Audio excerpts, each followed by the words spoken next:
9 തരം ഇൻ്റലിജൻസസ് ആണ് നിങ്ങൾക്ക് എല്ലാവർക്കും ഉള്ളിലുള്ളത്. എന്താണ്? 9 തരം ബുദ്ധിയുടെ ബഹുമുഹൂർത്തങ്ങളാണ് അല്ലെങ്കിൽ ഇൻ്റലിജൻസസ് ആണ് നിങ്ങളിലുള്ളത്. പക്ഷെ അതിൽ ഏറ്റവും ടോപ്പിൽ നിൽക്കുന്നത്, സെക്കൻഡിൽ നിൽക്കുന്നത് 3rd, 4th, 5th, 6th, 7th and 8th, 9 ഇങ്ങനെ 9 ആൾ ഡിവൈഡ് ചെയ്ത് വരും. അത് വെച്ചിട്ടാണ് നിങ്ങൾ കഴിവുകൾ കണ്ടെത്തുക. സച്ചിൻ ടെണ്ടുൽക്കർ എന്ന് പറയുന്ന ഒരു നല്ല പാട്ടുകാരനായിരുന്നു, അല്ലേ? സച്ചിൻ ടെണ്ടുൽക്കർ നല്ലൊരു പാട്ടുകാരനായിരുന്നു, അല്ലേ? പിന്നെ ആരായിരുന്നു? ക്രിക്കറ്ററാണ്. നിങ്ങൾ അദ്ദേഹത്തെ പറ്റി പഠിച്ചിട്ടുണ്ടോ? 4ാമത്തെ വയസ്സിൽ അദ്ദേഹത്തിൻ്റെ ഫാദർ അദ്ദേഹത്തിനെ സ്കൂൾ ഗ്രൗണ്ടിൽ കൊണ്ടുപോയി കളിക്കാൻ തുടങ്ങി. ഏകദേശം 16ാമത്തെ വയസ്സിൽ അദ്ദേഹം ഇന്ത്യൻ ക്രിക്കറ്റ് ടീമിൽ കയറി. 40ാമത്തെ വയസ്സിൽ വേറെ ഇതുവരെ ഒരു കായിക താരത്തിന് കിട്ടാത്തൊരു അവാർഡ് അദ്ദേഹം കരസ്ഥമാക്കി. ഏതാണ് ആ അവാർഡിൻ്റെ പേര്? സച്ചിൻ ടെണ്ടുൽക്കർക്ക് ഒരു അവാർഡ് കിട്ടിയിട്ടുണ്ട്. ഇന്ത്യ ഗവൺമെൻറ് കൊടുത്തിട്ടുള്ള അവാർഡാണ്. പരമോന്നത ബഹുമതിയാണ്. ജ്ഞാനപീഠം അവാർഡാണ്. അത് മേടിച്ച ഒരേ ഒരു കായിക താരമാണ് ആര്? സച്ചിൻ ടെണ്ടുൽക്കർ. എന്താ അയാളുടെ പ്രത്യേകത? അയാളുടെ പ്രത്യേകത എന്ന് മനസ്സിലായോ? അയാൾക്ക് കിനസ്തെറ്റിക് ഇൻ്റലിജൻസ് എന്നൊരു ഇൻ്റലിജൻസ് കുറച്ച് ഹൈ ആയിരുന്നു. പക്ഷേ അയാൾ ഭാഗ്യവശാൽ അയാളുടെ പിതാവ് 4ാമത്തെ വയസ്സിൽ തന്നെ അയാളെ അതിൽ കൊണ്ട് ഇറക്കുകയും അങ്ങനെ 10,000 മണിക്കൂർ കൂടുതൽ എപ്പോൾ പ്രാക്ടീസ് കഴിയുമ്പോൾ അയാൾ വേൾഡ് ജീനിയസ് ആവും. അപ്പോൾ നിങ്ങൾക്ക് ആർക്കെങ്കിലും വേൾഡ് ജീനിയസ് ആണെങ്കിൽ എന്ത് ചെയ്യണം? നിങ്ങളിലുള്ള കഴിവ് എന്താണെന്ന് ആദ്യം കണ്ടുപിടിക്കണം. അത് 10,000 മണിക്കൂർ നിങ്ങൾ പ്രാക്ടീസ് ചെയ്താൽ ആ നിമിഷം നിങ്ങൾ വേൾഡ് ജീനിയസ് ആണ്. ഹൊവാർഡ് ഗാർഡ്നർ എന്ന് പറയുന്ന ഒരു സൈക്കോളജിസ്റ്റിൻ്റെ കണ്ടെത്തലാണിത്. ഇപ്പോൾ കുറച്ചുകൂടെ അറ്റൻറ്റീവ് ആയ ആൾക്കാരല്ല. നമ്മുടെ കാര്യത്തെ പറ്റി പറഞ്ഞു, മറ്റൊന്നും കേട്ടവർക്ക് ആരുടെ കാര്യമായിരുന്നു. നമ്മുടെ കാര്യത്തെ പറ്റി പറഞ്ഞപ്പോൾ നമുക്ക് കുറച്ച് ഇൻട്രസ്റ്റ് ആയി, അല്ലേ? അപ്പോൾ അങ്ങനെയുള്ള 9 എണ്ണം ഞാൻ പറയാൻ പോവുകയാണ്. അപ്പോൾ നിങ്ങളെല്ലാവരും നിങ്ങൾക്ക് ഏറ്റവും ഇഷ്ടപ്പെടുന്നത് പറയുമ്പം 8 9 10ൽ 8 മുതൽ 9 വരെ മാർക്ക് കൊടുക്കാം. നിങ്ങളുടെ ബുക്ക് ഉണ്ടായിരിക്കും ഞാൻ വിശ്വസിക്കുന്നു, അല്ലേ? ബുക്കില്ലാത്തവർ ആരോടൊന്ന് ഷെയർ ചെയ്താൽ മതി. അതായത് ഞാൻ 9 കൂട്ടം കാര്യങ്ങൾ പറയാൻ പോവുകയാണ്.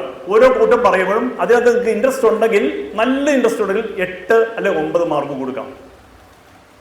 ഒരു ആവറേജ് ആണ് ഇൻട്രസ്റ്റ് ഉണ്ടെങ്കിൽ 5 മുതൽ 7 വരെ മാർക്ക് കൊടുക്കാം. ചെറുതായിട്ട് ഇൻട്രസ്റ്റ് ഉണ്ടെങ്കിൽ 3 മുതൽ 5 വരെ മാർക്ക് കൊടുക്കാം. 3 4 മാർക്ക് കൊടുക്കാം. ഒട്ടും ഇൻട്രസ്റ്റിൽ 1 2 മാർക്ക് കൊടുക്കാം.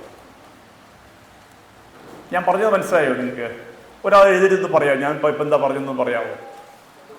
ഞാൻ 9 തരം ഇൻ്റലിജൻസസ് പറയാൻ പോവുകയാണ്. അത് നിങ്ങളെപ്പറ്റി നിങ്ങൾക്ക് സെൽഫ് മനസ്സിലാക്കാൻ വേണ്ടിയാണ് പറയുന്നത്. അതിൽ ഏറ്റവും കൂടുതൽ ഇൻട്രസ്റ്റ് ഉള്ളത് നിങ്ങൾ എന്ത് ചെയ്യണം? എത്ര മാർക്ക് കൊടുക്കും? 8 or 9 ഔട്ട് ഓഫ് 10 ആണ് കേട്ടോ. 10ലാണ് നോക്കുന്നത്. 8 അല്ലെ 9 മാർക്ക് കൊടുക്കുന്നത് നിങ്ങളുടെ ഏറ്റവും കൂടുതൽ ഇൻട്രസ്റ്റ് ഉള്ള സബ്ജക്റ്റിലായിരിക്കും. ആവറേജ് ഇൻട്രസ്റ്റ് ആണ് ഉണ്ടെങ്കിൽ നിങ്ങൾ എത്ര മാർക്ക് കൊടുക്കും? 5 6 7 ഇഷ്ടമുള്ളത് കൊടുക്കാം. അടുത്തത് ചെറുതായിട്ട് ഇൻട്രസ്റ്റ് ഉള്ളൂ. എത്ര മാർക്ക് കൊടുക്കും? 3 4. ഒട്ടും ഇൻട്രസ്റ്റ് ഇല്ലെങ്കിൽ നിങ്ങൾ എത്ര കൊടുക്കും? 1 2. മനസ്സിലായല്ലോ? ആരെങ്കിലും മനസ്സിലാകുന്നുണ്ടോ ഈ കൂട്ടത്തിൽ? ആർക്കെങ്കിലും മനസ്സിലാകണം ഒന്നുകൂടി ഞാൻ പറയാം. ഒതുക്കി കൂടി ഞാൻ പറയാം. ആർക്കെങ്കിലും മനസ്സിലാക്കണം ഒന്നുകൂടി പറയാം. മനസ്സിലാക്കി കഴിഞ്ഞു? ഓക്കെ. 9 തരം ഇൻ്റലിജൻസസ് നിങ്ങളുടെ ഉള്ളിലുണ്ട്, എല്ലാവർക്കും ഉണ്ട്. അതിൽ നമ്പർ 1 ഈസ് ലോജിക്കൽ ഇൻ്റലിജൻസ് എന്ന് പറഞ്ഞാൽ കണക്ക് കൂട്ടാനുള്ള കഴിവ്. മാത്തമാറ്റിക്സിന് കണ്ടടച്ച് തുറക്കുമ്പോൾ ഭയങ്കരമായിട്ട് ഇൻട്രസ്റ്റ് ഉള്ളവർക്കൊക്കെ 8 9 കൊടുക്കാം. ആവറേജ് ആണെങ്കിൽ 5 6 7 കൊടുക്കാം. ചെറിയതായിട്ട് ഇൻട്രസ്റ്റ്, ചെറുതായിട്ട് മാത്സാ കുഴപ്പമില്ലെന്നാണെങ്കിൽ 3 4 കൊടുക്കാം. ഒട്ടും മാർക്ക് കിട്ടാത്ത ആളാണെങ്കിൽ 1 2 കൊടുക്കാം. ഇതിൽ 8 9 കൊടുത്തിട്ടുള്ളവർ ഒന്ന് കൈ പൊക്കിക്കേ. കണക്കനാണോ? ശരിയുള്ളോ? അപ്പോൾ ഒരു കണക്കനെ നമുക്ക് കിട്ടി. വേറെ ആരാണുള്ളത്? ലോജിക്കൽ ഇൻ്റലിജൻസ് ഉള്ള ഒരാളെ നമ്മൾ കണ്ടെത്തിയിരിക്കുന്നു കേട്ടോ. ഓക്കെ.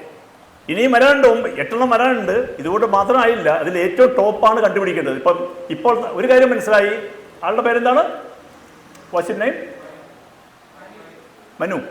മനുവിന് മാത്തമാറ്റിക്സ്, അതായത് ലോജിക്കൽ ഇൻ്റലിജൻസിൽ കുറച്ച് ഭേദപ്പെട്ട ഒരു ലോജിക് ഇൻ്റലിജൻസ് ഉണ്ടെന്ന് നമുക്ക് മനസ്സിലായി. പക്ഷേ താഴോട്ട് വരാൻ അടുത്തത് ബാക്കി 8 9 ആരെങ്കിലും ഇട്ടിട്ടുണ്ടോ ഈ കൂട്ടത്തിൽ? ആരെങ്കിലും എത്ര ഇട്ടത്? 8 ഓക്കെ. അപ്പോൾ ആൾ 2 പേര്, മനു, എന്താ മോളുടെ പേര്? ആരാധന, ആരാധിക, ഓക്കെ അല്ലേ? ഓക്കെ, ഏതും കാര്യം നമ്മൾ അതിനെപ്പറ്റി വിഷമം ഉണ്ടാക്കേണ്ട. അപ്പോൾ നമ്മൾ പറഞ്ഞ 2 പേര് ലോജിക്കൽ ഇന്റലിജൻസിൽ എക്സ്പെർട്ടായി നിൽക്കുന്ന നമ്മളുടെ കണ്ടെത്തി കഴിഞ്ഞു. Second, linguistic intelligence.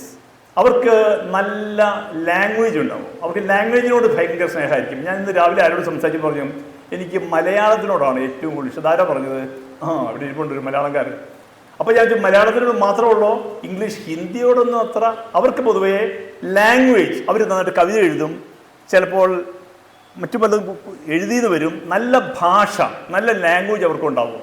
അങ്ങനെയുള്ളവർക്ക്, ഏറ്റവും കൂടുതലുള്ളവർക്ക് 8, 9 കൊടുക്കണം. ഒരു ആവറേജ് ആണെങ്കിൽ 5, 6, 7, ചെറിയ തോതിലാണെങ്കിൽ 3, 4, വളരെ മോശമാണെങ്കിൽ 1, 2. അപ്പോൾ 8, 9 ഉള്ള ആരായി കൂട്ടത്തിലുള്ളത്?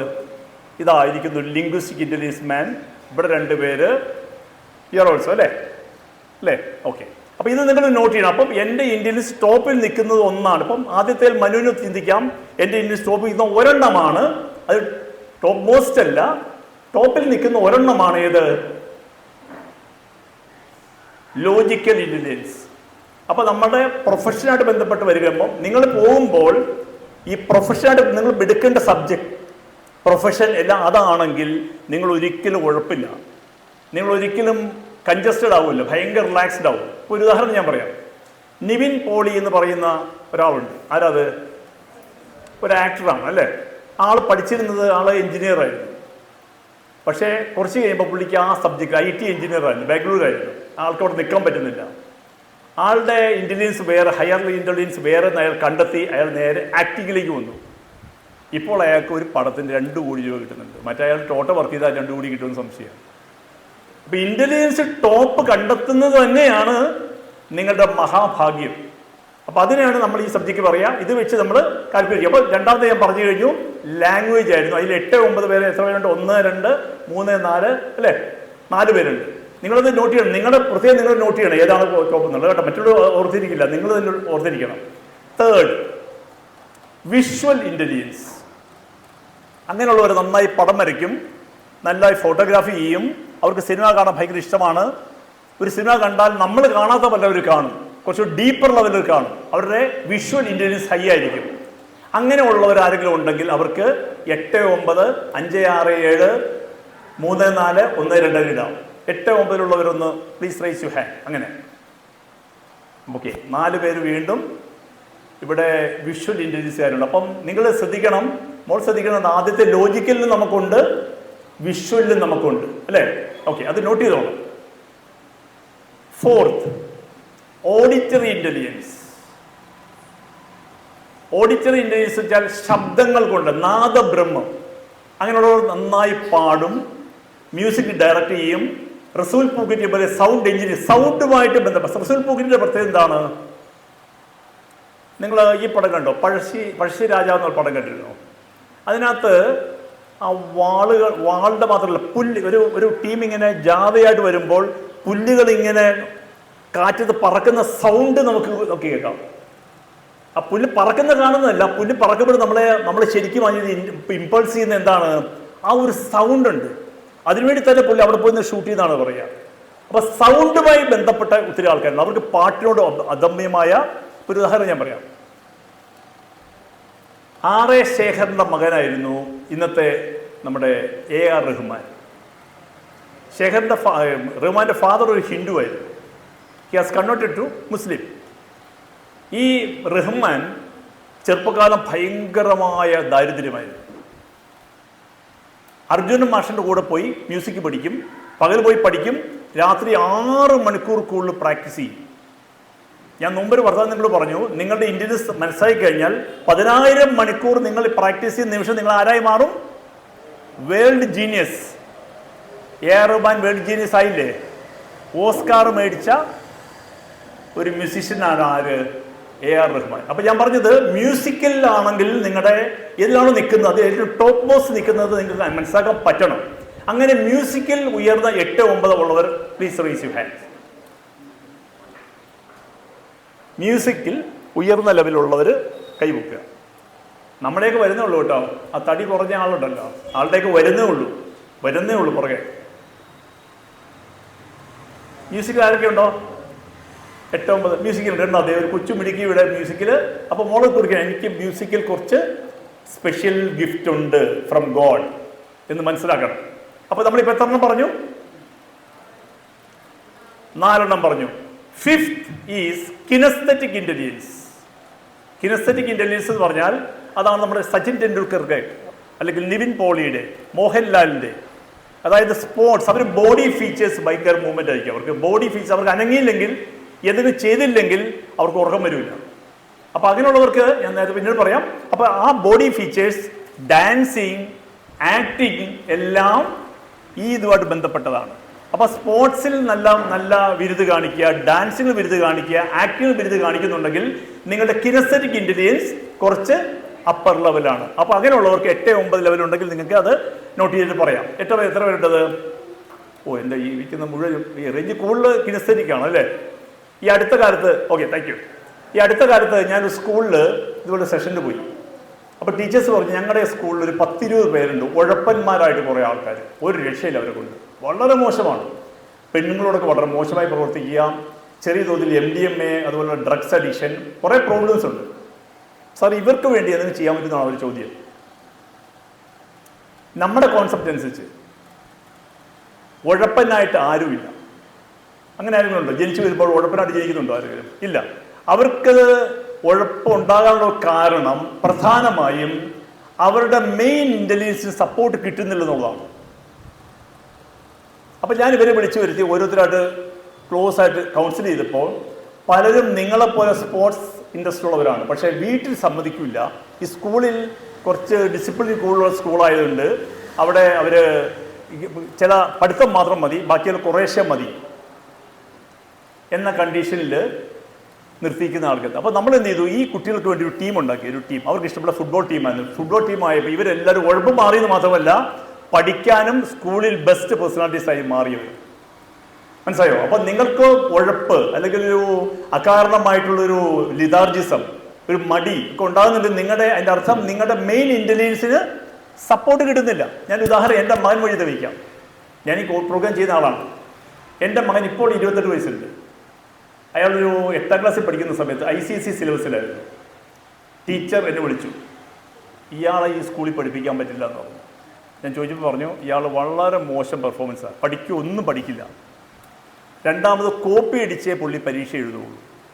മാത്രവുമല്ല കൂടെയുള്ള കൂട്ടുകാർക്ക് കോപ്പി അടിക്കാനുള്ള എല്ലാ സപ്പോർട്ട് ചെയ്ത് കൊടുക്കുകയും ചെയ്യും. അതുകൊണ്ട് ഇയാളെ ഇവിടുന്ന് മാറ്റണം, ഇവിടെ പറ്റില്ല. ഞാൻ പറഞ്ഞു ടീച്ചർ നോക്കാം. അടുത്ത ടൈം വന്നപ്പോൾ പറഞ്ഞു ഒരു കാരണവശാലും പറ്റില്ല. കഴിഞ്ഞ ദിവസം വലിയ ഇഷ്യൂ ഉണ്ടായി. കുട്ടികൾക്ക് അവൻ എല്ലാം എഴുതിയിട്ട് മാത്രമല്ല അതെല്ലാം കൂടെ വേറെ ആൾക്കാർക്ക് അവൻ കുട്ടികളെ മോശമാക്കുന്നു. അപ്പോൾ ഞാൻ ആളോട് ചോദിച്ചപ്പോൾ ആള് ഇരുന്ന് ചെറിയ കരച്ചിലൊക്കെ പാസ്സാക്കി ഇങ്ങനെ. അപ്പോൾ ഞാൻ പറഞ്ഞു നിനക്ക് എന്താ ഇല്ല? അപ്പം ഞാൻ പുള്ളിയെ കുറച്ച് ക്ലോസായിട്ട് വാച്ച് ചെയ്യാൻ തുടങ്ങി. അപ്പോൾ അന്ന് പുള്ളി വളരെ ഷോർട്ടാണ്, അധികം പൊക്കമില്ലാത്തൊരു മനുഷ്യനാണ് അദ്ദേഹം. അപ്പോൾ പുള്ളി കളികളിലോട് ചെറിയ താല്പര്യമുണ്ട്.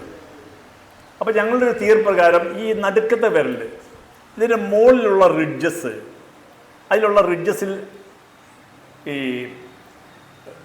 വോളോ അല്ലെ ആർക്കൊക്കെ, അയാൾ ആർക്കൊക്കെ ഉണ്ടെങ്കിൽ അവർ സ്പോർട്സിന് എക്സ്ട്രാ ഓർഡിനറി ബ്രില്യൻസ് കാണിക്കുന്ന ആൾക്കാരായിരിക്കും. ഞാൻ പിന്നെ ഒന്നും നോക്കിയില്ല. സെക്കൻഡ് ടൈമിൽ വെച്ച് അവസാനിപ്പിച്ച ശേഷം അടുത്തുള്ളൊരു സ്റ്റേറ്റ് സിലബസിലുള്ള സ്കൂളിലേക്ക് മാറ്റി. അവിടെ സ്വിമ്മിങ് ഉണ്ടായിരുന്നു, സ്വിമ്മിങ് പൂളുണ്ട്. ഞാൻ അതിലേക്ക് കേൾക്കാൻ കാരണം ഇയാളെ പിന്നെ കൂടുതൽ പഠിച്ചപ്പോൾ ഇയാൾക്ക് കൂട്ടുകൂടി കഴിഞ്ഞാൽ ഇയാൾ എന്ത് ചെയ്യും? കൂട്ടുകാർക്കായിട്ട് എന്ത് ചെയ്തങ്ങ് പോകും. അപ്പോൾ ഇൻഡിവിജ്വൽ ആയിട്ടുള്ള ഒരു ഈവൻറ്റ് കണ്ടുപിടിച്ചിട്ട് സ്വിമ്മിങ്ങിലേക്ക് മാറ്റി. സ്വിമ്മിങ്ങിൽ മാറിയ നിമിഷം മുതൽ രാവിലെ 6 മണിക്ക് പോകുന്നയാൾ വൈകിട്ട് രണ്ട് നേരത്തെ പ്രാക്ടീസ് ചെയ്യണം. അപ്പോൾ രാവിലെ 6 മണിക്ക് 7:30 തിരിച്ചു പോകുന്നത്. 2 ബസ് മാറി കയറി പോകണം. കാരണം അങ്ങോട്ടേക്ക് ബസ്സൊന്നും കാര്യമായിട്ട് സ്കൂൾ ബസ്സസ് ഒന്നുമില്ല. അത്ര റിസ്ക് എടുത്ത് അയാൾ പഠിച്ച് അയാൾ കോഴ്സ് എല്ലാം കംപ്ലീറ്റ് ചെയ്ത് നാഷണൽ ലെവലിൽ പോയി. ഇന്ന് അയാൾ ഒരു സ്വിമ്മിംഗ് കോച്ചാണ്. കേരളത്തിൽ ഇന്ന് ഏറ്റവും ബെസ്റ്റ് ജൂനിയർ സ്വിമ്മിംഗ് കോച്ചാണ് ഇയാൾ. മാത്രമല്ല കഴിഞ്ഞ ദിവസം ആലുവയിലുള്ള ഒരു ഫേമസ് ഡോക്ടർ, പുള്ളി ഒരു മില്യണയറാണ്. പുള്ളി ഒരു സ്വിമ്മിംഗ് അക്കാഡമി അവിടെ തുടങ്ങുകയാണ്. അതിൻ്റെ ചീഫ് കോച്ചായിട്ട് പുള്ളി അപ്പോയിന്റ് ചെയ്യും. പുള്ളി നാട്ടിൽ നിന്ന്. അപ്പോൾ ഇന്ന് നമ്മളെന്താ ചെയ്യുന്നത്? കുറച്ച് കഴിയുമ്പോൾ നേരെ യൂറോപ്പിലേക്കോ അല്ലെങ്കിൽ മൈഗ്രേറ്റ് ചെയ്യാൻ നോക്കുകയാണ് അല്ലേ. നമ്മുടെ ഇവിടെ റിസോഴ്സസ് നിൽക്കുമ്പോൾ നമ്മൾ പോകുക. അപ്പോൾ നിങ്ങൾ നിങ്ങളുടെ ഇന്റലിജൻസ് കണ്ടെത്തിയാൽ നിങ്ങൾക്ക് വളരെയധികം ചാൻസ് ഉള്ള, പക്ഷെ ആ ഇന്റലിജൻസ് കണ്ടെത്തിയില്ലെങ്കിൽ നിങ്ങൾ പുറത്തേക്ക് പോകേണ്ടി വരും. നിങ്ങളുടെ ഇന്റലിജൻസ് കണ്ടെത്തിയാൽ, അപ്പോൾ ഞാൻ പറഞ്ഞു വന്നത് എത്രാമത്തെ ഇന്റലിജൻസ് ആണ് ഇപ്പോൾ പറഞ്ഞു വന്നത്? 5ാമത്തെ. ആ ഇന്റലിജൻസിന്റെ പേരെന്താണ്? Kinaesthetic intelligence. ഇപ്പൊ 5 6ാമത്തത് നാച്ചുറലിസ്റ്റിക് ഇന്റലിജൻസ്. എന്താണ് നാച്ചുറലിസ്റ്റിക് ഇന്റലിജൻസ് എന്ന് പറഞ്ഞാൽ അങ്ങനെയുള്ളവർക്ക് പ്രകൃതിയോടും പ്രകൃതിയിലുള്ള എല്ലാത്തിനോടും ഭയങ്കര അറ്റാച്ച്മെന്റ് ആയിരിക്കും. അവർ കൃഷിയോട് താല്പര്യം കൂടും, പെറ്റ്സിനോട് താല്പര്യം കൂടും, അതുപോലുള്ള ചെറിയ ഈ പ്ലാന്റ്സിനോടൊക്കെ ഭയങ്കര അറ്റാച്ച്മെന്റ് ആയിരിക്കും. അപ്പോൾ അവർക്ക് സുവോളജി, ബോട്ടണി അങ്ങനെയുള്ള ആംഗിളിലേക്ക് തിരിഞ്ഞാൽ അങ്ങനെ പ്രകൃതിയോട് ഭയങ്കര താല്പര്യമുള്ള, കൃഷിയോട്, ചെടികളോട്, ചെറിയ ചെറിയ പെറ്റ്സിനോട് താല്പര്യമുള്ള ആൾക്കാരുണ്ടെങ്കിൽ 8, 9, 5, 6, 7, 3, 4, 1, 2 മാർക്ക് ചെയ്യണം. അങ്ങനെ 8, 9 ആരെങ്കിലും ഉണ്ടെങ്കിൽ please raise you hand. Okay. അപ്പോൾ മൾട്ടിപ്പിൾ ആയിട്ട് നമുക്ക് നിൽക്കുന്നുണ്ട് അല്ലേ? ഓക്കെ, 3 പേരുണ്ട്. വേറെ ഈ ഭാഗത്ത് ആരെങ്കിലും ഉണ്ടോ? ഉണ്ട്. 1, 2 റൈറ്റ്. ആദ്യമായിട്ടൊക്കെ ഈ നോക്കുന്നത് അല്ലേ? അപ്പോൾ നമുക്ക് നാച്ചുറലിസ്റ്റിക് ഇൻ്റലിജൻസ് ഉണ്ട്, മനസ്സിലായോ? അപ്പോൾ അത് നമ്മൾ നോട്ട് ചെയ്തോണം. നമുക്ക് ഉള്ളതിൽ കുറച്ച് ബെസ്റ്റായിട്ട് നിൽക്കുന്ന ഏതാണ്? നാച്ചുറൽ. ഇത് ഞാൻ പറയുന്നത് നിങ്ങളെ റീഡ് ചെയ്യാൻ വേണ്ടിയാണ്. അതിനുശേഷം നമുക്ക് ഇവാലുവേഷൻ എടുക്കാം. അപ്പോൾ നമ്മൾ ഇപ്പോൾ എത്ര പറഞ്ഞു കഴിഞ്ഞു? 6 പറഞ്ഞു കഴിഞ്ഞു. 8 സയന്റിഫിക് പ്രൂവൺ ആണ്. 9ാമത്തെ റിസർച്ചിലാണ്, പക്ഷെ നമ്മൾ 9 പറയുന്നുണ്ട്. 7ാമത്തത് ഇന്റർപേഴ്സണൽ ഇന്റലിജൻസ്. ഇന്റർപേഴ്സണൽ ഇന്റലിജൻസ് എന്ന് പറഞ്ഞാൽ ഒരു കാര്യം കിട്ടാൽ 10ആയിട്ട് പറഞ്ഞ് ഫലിപ്പിക്കാനുള്ള കഴിവ്, ഭയങ്കര വാക്ചാതുര്യം. അങ്ങനെയുള്ളവർക്കാണ് രാഷ്ട്രീയ നേതാക്കന്മാരാകാം, ടീച്ചേഴ്സ് ആകാം, വക്കീലന്മാരാകാം അല്ലേ? അവർക്ക് ആ നാക്കുകൊണ്ടാണ് അവർ ചെയ്തത്. ഭയങ്കരമായി സംസാരിക്കും. 24 മണിക്കൂർ സംസാരിച്ചാൽ അവർക്ക് തീരൂല. അതൊരു ഇന്റലിജൻസ് ആണ്. അങ്ങനെയുള്ളവരെ നമുക്ക് എന്ത് ചെയ്യാം? SQ എന്ന് പറയുന്ന സോഷ്യൽ കോഷ്യന്റ്. ചില കമ്പനികളൊക്കെ നന്നായി കമ്മ്യൂണിക്കേറ്റ് ചെയ്ത് മാത്രം ലക്ഷങ്ങൾ കൊടുത്ത് പർച്ചേസ് ചെയ്യുന്നവരുണ്ട്. SQ ഡെവലപ്പ് ചെയ്യുന്നതാണ്. അപ്പം അങ്ങനെ നന്നായി സംസാരിക്കുന്നവർ 8, 9, 5, 6, 7, 3, 4, 1, 2, 3 എഴുതിയിട്ട് 8, 9 പ്ലീസ് റേസ് യു ഹാൻഡ്സ്. നന്നായി സംസാരിക്കും. നല്ല സ്ട്രോങ് ആയിട്ടുള്ളവർ നല്ല കൈ ഉയർത്തി പറയും. ആ കോൺഫിഡൻസ് കാണി. ഓക്കെ, സംസാരിക്കും ഒത്തിരി അല്ലേ? ഓക്കെ, ഭയങ്കര ക്വാളിറ്റി കേട്ടോ. ഇത് നിങ്ങൾ എഴുതി വെക്കണം. ഇത് കേസ് എഴുതി വെക്കണം, നിങ്ങളുടെ ക്വാളിറ്റിയിൽപ്പെട്ടതാണ്. ഓക്കെ, അടുത്ത 8ാമത്തത്. അതോടെ സയന്റിഫിക്കലി പ്രൂവൺ ആയിട്ടുള്ള 8 തീരാണ്. 8ാമത്തെന്ന് പറഞ്ഞാൽ ഇൻട്രാപേഴ്സണൽ ആണ്. ഇൻട്രാപേഴ്സണൽ ഇന്റലിജൻസ് മീൻസ് ഒന്നും മിണ്ടൂല്ല. ആരെങ്കിലും വായിക്ക് കുത്തിയാൽ മാത്രം എന്ന് പറയും. 20% മാത്രമേ അവർ പുറത്തു വിടുകയുള്ളൂ. 80% ഉള്ളിലാണ് അവർ. അപ്പോൾ നമ്മൾ പറയും ഇവൻ ആരോടും മിണ്ടുമില്ല, വെറുതെ ഒരു. പക്ഷെ ആ ആളാരെന്നറിയോ? അവരാണ് ഭാവിയിലെ സയൻറ്റിസ്റ്റ് ഓർ റിസർച്ച് സ്കോളേഴ്സ്. ഇവിടെ ഉണ്ടല്ലോ, അടുത്ത ആൾക്കാരുണ്ടല്ലേ. അങ്ങനെയുള്ളവർ നേരത്തെ ആ ലെവലിൽ ഏതാണോ അവർക്ക് ഇൻട്രസ്റ്റ് ഉള്ള സബ്ജക്റ്റ് അതിൽ അവർ ശല്യപ്പെടുത്തരുത്. അവരെ ഫ്രീ ആയി വിട്ടേക്കണം. അവരൊറ്റ മുറിയിൽ ഇരുന്ന് എന്തെങ്കിലും ചെയ്യും. പക്ഷെ അവർ വരുന്ന ഔട്ട്പുട്ട് എന്തെങ്കിലും ഇൻ്റർനാഷണൽ ലെവലുള്ള വലിയൊരു എന്തായിരിക്കും? ഒരു ഫൈൻഡിങ് ആയിരിക്കും, ഒരു റിസർച്ച് ആയിരിക്കും. ഇതാണ് 8 സയന്റിഫിക്. അങ്ങനെയുള്ളതിൽ 8, 9 മാർക്കുള്ളവരെന്ന് പ്ലീസ് റേസ് യു ഹാൻഡ്സ്. തീർത്തും മിണ്ടാതിരുന്ന് ഒത്തിരി കാര്യം ചിന്തിക്കുകയും കുറച്ച് മാത്രം സംസാരിക്കുകയും ചെയ്യുന്ന, എന്നാൽ ഒരു കാര്യം ചെയ്യാൻ പറഞ്ഞാൽ അതിൽ തന്നെ ഫുള്ളി ഫോക്കസായി അവരുടെ ഉള്ളിലാണ് സംസാരം മുഴുവനും. അവരോട് തന്നെ സംസാരിച്ചുകൊണ്ടിരിക്കുകയാണ്. അങ്ങനെയുള്ള ആരെങ്കിലും ഉണ്ടോ ഈ കൂട്ടത്തിൽ? ഒരു സയൻറ്റിസ്റ്റിനെ കാണാനുള്ള ആഗ്രഹം കൊണ്ട് ചോദിക്കുകയാണ്. ചെറിയ തോതിലുണ്ടെന്ന് തോന്നുന്നു അല്ലേ? അങ്ങനെയുണ്ടോ? അവരെല്ലാം പറയുന്നുണ്ട്. അങ്ങനെയാണോ? അധികം സംസാരിക്കാത്ത കൂട്ടത്തിലാണോ? ഓക്കെ, അപ്പോൾ നമുക്ക് അങ്ങനെ ഒരു ക്വാളിറ്റി കൂടെ ഉണ്ടെന്ന് നമ്മൾ റീഡ് ചെയ്യാം. ഇനി അടുത്തതാണ് ദ മോസ്റ്റ്, ഇതൊരു പ്രൂവൺ ആയിട്ടില്ല, പക്ഷേ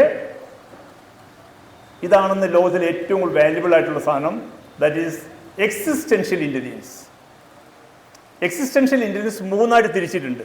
ഒന്ന് മോറൽ ഇൻ്റലിജൻസ് എന്ന് പറഞ്ഞാൽ, ചില ആൾക്കാരുണ്ടല്ലോ വഴിയിൽ പൂച്ചയുടെ കാല് വണ്ടി കയറി ചതഞ്ഞ് കിടക്കുന്നുള്ള ആ പൂച്ചയെ എടുത്തുകൊണ്ട് പോയി ട്രീറ്റ് ചെയ്ത് അതിനെ ഭംഗിയാക്കി.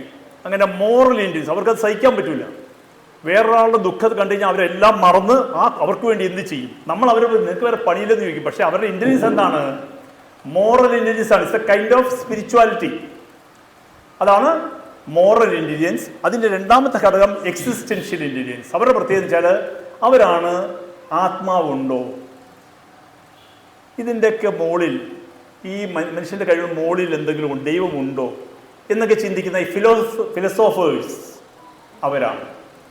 എന്നാൽ മൂന്നാമത്തെ വിങ്ങാണ് the real persons that they are called spiritual intelligence. അവർക്കൊരു പ്രത്യേകത എന്താണ്? അവർ നമ്മുടെ നാട്ടിൽ ഇപ്പം നമ്മുടെ ഗുരുജി ആ ടൈപ്പ് ഒരാളാണ്. Spiritual intelligence. അവർക്ക് നമുക്ക് കാണാൻ പറ്റാത്തത് അവർക്ക് കാണാൻ കഴിയും, നമുക്ക് കേൾക്കാൻ പറ്റുന്നവർക്ക് കേൾക്കാൻ കഴിയും. അവരുടെ ന്യൂറോൺസ് എല്ലാം പ്രത്യേക രീതിയിൽ ആക്ട് ചെയ്യുന്നതാണ്. കുറച്ചുകൂടി ഇന്നർ ലെവലിലേക്ക് ഉള്ള ഒരു കോള്, അല്ലെങ്കിൽ അത് റിസീവ് ചെയ്യാനും മറ്റുള്ളവർക്ക് പകർന്നു കൊടുക്കാനുള്ള വല്ലാത്തൊരു കഴിവ് അവരിൽ. ചിന്തകൾ വളരെ കുറവായിരിക്കും. എന്നാൽ ഇവർ ചിന്തകളിൽ തുടങ്ങും, പിന്നെ ചിന്തകൾ അവസാനിപ്പിച്ച് ആ സ്പിരിച്വാലിറ്റി തന്നെ പോകും. ഇങ്ങനെ 9 തരം ഇൻ്റലിജൻസ്. ഇങ്ങനെയുള്ള ആരെങ്കിലും ഉണ്ടോ ഈ കൂട്ടത്തിൽ? ഞാൻ ഈ പറഞ്ഞ 3 വിഭാഗക്കാരിൽ ആരെങ്കിലും ഉണ്ടോ? എന്താ ഉള്ളത്? എന്താ ഉള്ളതെന്ന് പറഞ്ഞത്?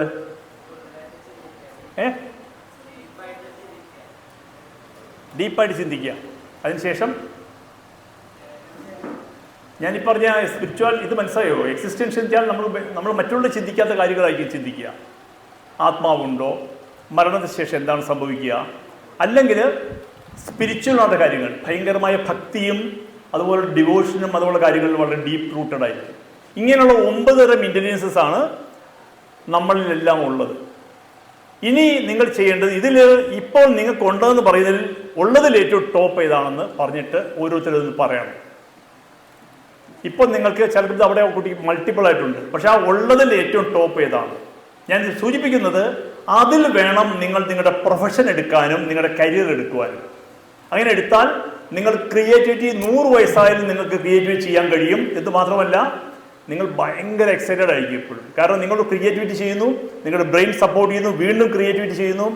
മറിച്ച് നിങ്ങൾ ഡൗണിൽ നിൽക്കുന്ന ഒരു ഇൻ്റലിജൻസ് ആണ് ജോലി. ഉദാഹരണമായിട്ട് നല്ലൊരു പാട്ടുകാരനായ ഒരാൾ, അയാളൊരു എഞ്ചിനീയറായി, അയാൾ വാഷ്റൂമിൽ പോകുമ്പോഴും മൂളിപ്പാട്ട് പാടിക്കൊണ്ടായിരിക്കും ചെയ്യുക. അയാൾക്ക് ആ ജോലി ചെയ്യാൻ താല്പര്യം ഉണ്ടാവില്ല, നമ്മുടെ നിവിൻ പോളിയെ പോലെ തിരിച്ചുപോയി.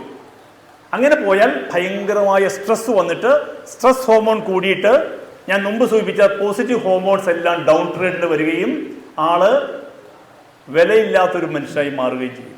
അപ്പോൾ ഇത് ഞാൻ സൂചിപ്പിച്ചത് ഇതാണ് മൾട്ടിപ്പിൾ ഇൻ്റലിജൻസ് തിയറി. പക്ഷെ ഇത് നിങ്ങൾ തിരിച്ചറിയണം, നിങ്ങളുടെ കഴിവുകൾ എന്താണെന്ന് തിരിച്ചറിഞ്ഞാൽ. ഇനി ഇത് തിരിച്ചറിഞ്ഞില്ലെങ്കിൽ എന്താണ് സംഭവിക്കുന്നത് ഞാൻ പറയാം. ഇന്ന് നമ്മുടെ സമൂഹത്തിൽ എൻവയോൺമെന്റൽ ആൻഡ് ഇമോഷണൽ സ്ട്രെസ് വഴി, എൻവയോൺമെന്റ് എന്ന് പറഞ്ഞാൽ നമ്മൾ കഴിക്കുന്ന ഭക്ഷണം, വെള്ളം, വായു, അതിലുള്ള പൊല്യൂഷൻ മുഖേന നമ്മുടെ ബോഡിയിൽ സ്ട്രെസ് ഉണ്ടാകുന്നുണ്ട്. കൂടാതെ ഇമോഷണൽ, നമ്മുടെ ടെൻഷൻ മുഖേനയും സ്ട്രെസ് ഉണ്ടാകുന്നുണ്ട്. ഇത് കൂടിക്കഴിഞ്ഞാൽ സ്ട്രെസ് ഹോർമോൺ ഒരു പരിധി കൂടുതൽ നിങ്ങളുടെ ബോഡിയിൽ വർക്ക് ചെയ്യുന്നുണ്ടെങ്കിൽ, ഇന്ന് വർക്ക് ചെയ്യുന്നുണ്ട് 100% ഉറപ്പാണ്.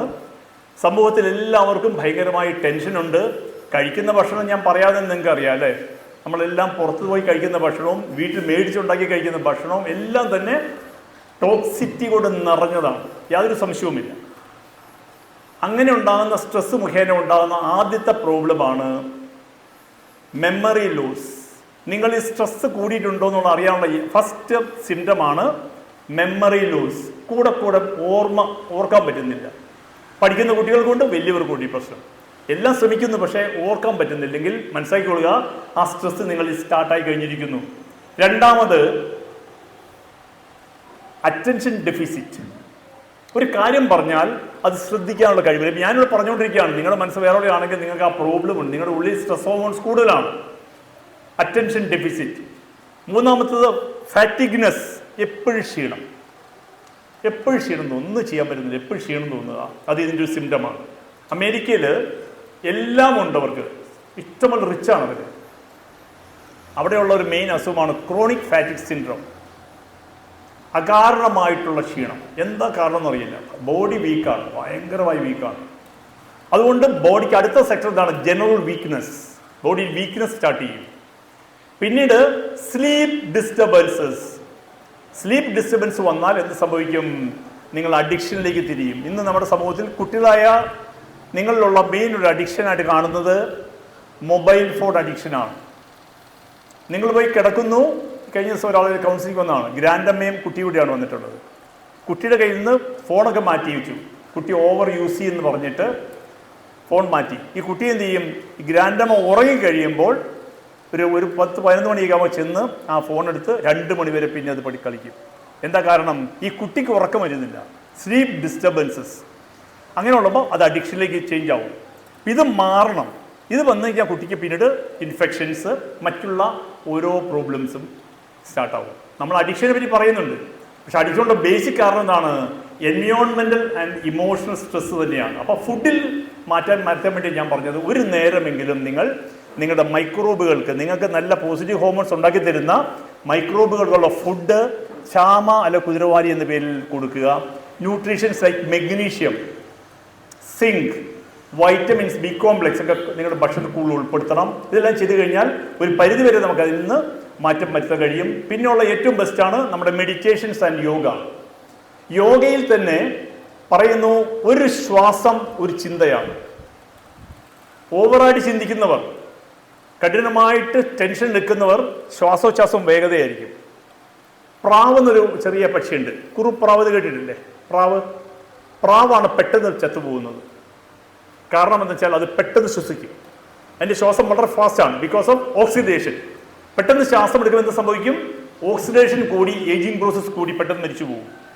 മറിച്ച് കടലാമയാണ് ഏറ്റവും വളരെ സ്ലോയിൽ ശ്വാസം എടുക്കുന്നത്. അത് 350 മുതൽ 400 വർഷം വരെ ജീവിച്ചിരിക്കും. അപ്പോൾ നമ്മുടെ യോഗശാസ്ത്രമൊക്കെ പഠിപ്പിക്കുന്നത് എന്താണ്? നിങ്ങൾ വളരെ സ്ലോ ശ്വാസം ഉള്ളിലേക്കും സ്ലോ ശ്വാസം പുറത്തേക്ക് എടുത്താൽ അത് തന്നെ നിങ്ങളുടെ ബോഡിയിൽ സ്ട്രെസ് ഹോർമോൺ കുറയ്ക്കാൻ സഹായിക്കും. നമുക്കിത് ഞാൻ എൻ്റെ ക്ലാസ്സിന് ശേഷം, നമുക്ക് ക്ലാസ് തീരുന്നതിന് തൊട്ട് മുമ്പ് നമുക്ക് അങ്ങനെ ഒരു ചെറിയൊരു എക്സസൈസ് കൂടി ചെയ്യാം. ഞങ്ങൾ മൈൻഡ്ഫുൾ തെറാപ്പി എന്നതിനെ പറയും.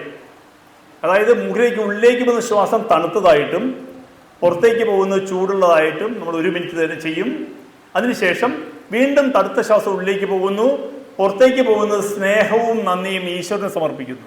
ഉള്ളിലേക്ക് എടുക്കുന്നത് തണുത്ത ശ്വാസം, പുറത്തേക്ക് പോകുന്നത് സ്നേഹവും നന്ദിയും, ഭയങ്കരമായ താങ്ക്സ് ഗിവിംഗ് പുറത്തേക്ക് പോകണം. ഇത് പ്രാക്ടീസ് ചെയ്യുമ്പോഴും എന്ത് സംഭവിക്കും? സെറട്ടോണിൻ്റെ ലെവല് ബാലൻസായി വരും. അപ്പോൾ മെഡിറ്റേഷനും യോഗയും നല്ലതാണ്. നിങ്ങളുടെ ഫുഡിങ് രീതിയിൽ നിങ്ങളുടെ മൈക്രോബുകൾ സഹായിക്കാനുള്ള ഫൈബറസ് ആയിട്ടുള്ള കണ്ടൻസ് കൂട്ടണം. പിന്നീട് ഒരു കാര്യം വിട്ടുപോയി, ഈ കൂട്ടത്തിൽ സിസേറിയൻസ് വഴി കുട്ടികളായിട്ടുള്ള എത്ര പേരുണ്ട്? നിങ്ങൾക്ക് അറിയുമെന്ന് അറിയില്ലല്ലേ? സിസേറിയനാണോ? 2, 3, 4 ആണോ? അറിയില്ല.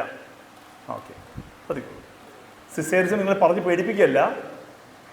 ഇന്ന് നമ്മുടെ സമൂഹത്തിൽ കുട്ടികൾ ഇത്രയും സ്ട്രെസ് ഉണ്ടാകാനുള്ള ഒരു കാരണം സൈക്കോളജിക്കൽ ലെവലിൽ കണ്ടെത്തിയിട്ടുള്ളത് സിസേറിയനാണ്. വൈ? ബിക്കോസ് നിങ്ങൾ നോർമൽ ഡെലിവറിയിൽ വരുമ്പോൾ, ആ ബർത്ത് കനാലിൽ കൂടി വരുമ്പോൾ കംപ്ലീറ്റ് ബാക്ടീരിയയും കൊണ്ടാണ് ആ കുട്ടി പുറത്തേക്ക് വരുന്നത്. നിങ്ങൾക്ക് ബോഡിക്ക് വേണ്ട ലാക്ടോബാസിലസ്, ബിഫിഡോ ബാക്ടീരിയ പോലുള്ള നല്ല ഹെൽത്തി ബാക്ടീരിയ ആയിട്ടാണ് കുട്ടി പുറത്തേക്ക് വരുന്നത്. അതുകൊണ്ട് ആ കുട്ടിയിൽ എപ്പോഴും ആ ഹെൽത്ത് എപ്പോഴും നിലനിന്ന് നിൽക്കും. ഇന്ന് സിസേറിയൻസ് ആകുമ്പം ആ ബർത്ത് കനാലിൽ കൂടിയല്ല വരുന്നത്, നിങ്ങൾ പുറമെ പൊക്കിയിടുക, ആ ഡോക്ടറുടെയോ നഴ്സിൻ്റെ കയ്യിലുള്ള ബാക്ടീരിയ ആയിരിക്കും നിങ്ങൾക്ക് ആകെ കിട്ടുന്നത്. ഈ കുട്ടികൾക്ക് എപ്പോഴും അലർജി, ഇൻഫെക്ഷൻസ് രോഗങ്ങൾ, അതുപോലെ സ്ട്രെസ് റിലേറ്റഡ് രോഗങ്ങൾ വളരെ കൂടുതലായിരിക്കും. കാരണം അവർക്ക് വേണ്ട നല്ല മൈക്രോബുകൾ അവരുടെ ബോഡിയിൽ വളരെ കുറവായിരിക്കും. പിന്നെ ഭക്ഷണ രീതി ഞാൻ പറഞ്ഞല്ലോ, ഒന്നും കാര്യം, നമ്മുടെ ഭക്ഷണ രീതി കംപ്ലീറ്റ്ലി മൈക്രോബുകൾക്കെതിരാണ്. നോൺ വെജ് എന്ന് പറയുന്നത് മൈക്രോബുകൾക്ക് ഒട്ടും ഇഷ്ടമില്ല. അവർക്കിഷ്ടം ഫൈബറസ് ആയിട്ടുള്ള വെജിറ്റേറിയൻ ഫുഡ് തന്നെയാണ് ഇഷ്ടം. ഈ പണ്ടത്തെ വൈദ്യന്മാർ പറഞ്ഞത് പഥ്യം എന്ന് പറയുന്നത് തന്നെ ഇറച്ചി, മീൻ, മുട്ടയൊന്നും പാടില്ല എന്നുള്ളത്. എന്താ കാരണം? മൈക്രോബുകൾക്ക് അത് പ്രശ്നം ഉണ്ടാക്കും. മൈക്രോബുകൾക്ക് പ്രശ്നം ഉണ്ടായി ഇന്നിപ്പോൾ കണ്ടെത്തിയിട്ടുള്ളത് എന്താണ്? അത് നിങ്ങളുടെ ബ്രെയിൻ, സെക്കൻഡ് ബ്രെയിൻ എന്നാണ് പറയുക. വയറിനെ, ഗട്ടിനെ പറയുന്ന പേരെന്താണ്? Second brain. അപ്പോൾ നിങ്ങളുടെ ബ്രെയിനെ പോലെ ഡാമേജ് ചെയ്യുന്ന ആ ഭക്ഷണമാണ്. അപ്പോൾ നിങ്ങൾ ഭക്ഷണം മാറ്റണം, യോഗ, മെഡിറ്റേഷൻ. പിന്നെ നിങ്ങളുടെ അപ്പോൾ ഞാനൊരു കാര്യം പറയാം, നിങ്ങളിപ്പോൾ ഇൻ്റലിജൻസ് കണ്ടെത്തിയിട്ടുണ്ട്, അതിലേക്ക് നിങ്ങൾക്ക് റേസ് ചെയ്ത് അത് നേടണമെങ്കിൽ, അങ്ങനെ EQ, SQ, AQ ലെവലിൽ ഉയരണമെങ്കിൽ ഇതിനുള്ള കാര്യങ്ങൾ അങ്ങനെയാണ്. നിങ്ങൾ IQ കൊണ്ട് ആരും മൈൻഡ് ചെയ്യില്ല. നിങ്ങൾ AQ ആണ് AK നിങ്ങൾ പ്ലേസ് ചെയ്യും, SQ ആണ് SQ പ്ലേസ് ചെയ്യും. നിങ്ങൾ വലിയൊരു എമൗണ്ട് തന്നിട്ടായിരിക്കും ചെയ്യുക. അങ്ങനെയുള്ള സാധ്യതയുള്ള ഒരു സ്റ്റേജിലേക്ക് നമ്മൾ നീങ്ങിക്കൊണ്ടിരിക്കുകയാണ്. അപ്പോൾ ഇൻ്റലിജൻസ് മനസ്സിലാക്കുക, നിങ്ങളെ ഒന്ന് കറക്റ്റ് ചെയ്യുക. ഇതാണ് ഈ ക്ലാസ്സിൽ എനിക്ക് നിങ്ങളോട് അഭ്യർത്ഥിക്കാനുള്ളത്. ലൈഫ് ഫോഴ്സിൻ്റെ ഒരു യൂണിയൻ്റെ ഭാഗമായിട്ട് ഈ ഒരു ചെറിയ ഒരു സിസ്റ്റം നിങ്ങളിലേക്ക് വരണം, നിങ്ങളുടെ ഉള്ളിൽ കടന്നിട്ടുണ്ടാവും എന്ന് ഞാൻ വിശ്വസിക്കുന്നു.